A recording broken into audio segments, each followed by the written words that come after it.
The Context Management Specification, CMS, began at Duke University as the Clinical Context Object Workshop, or CCOW.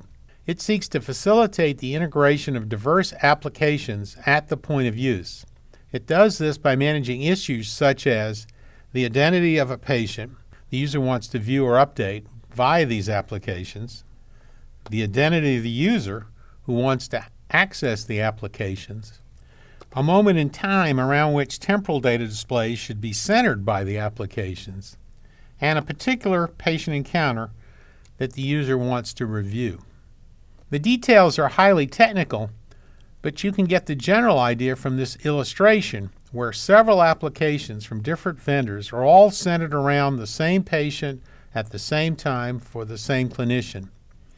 This is an ambitious but potentially very important effort, since clinicians commonly complain about the time and effort involved to use many different systems that work in different ways to manage their patients.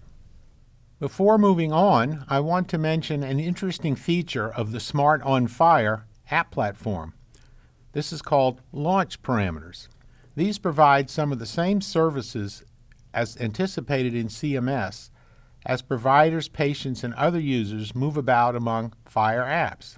As shown here, these include the identity of the patient, the current encounter being viewed, links to other resource instances of interest with this patient, and even the reason why the app is being launched.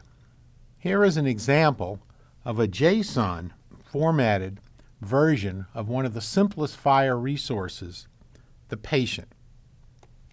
It contains the basic demographic information such as name, birth date, and the provider taking care of the patient. It also contains a patient ID that can be used to unambiguously retrieve other clinical information. Look a bit more carefully and you'll see that this patient is actually our old friend, Morla.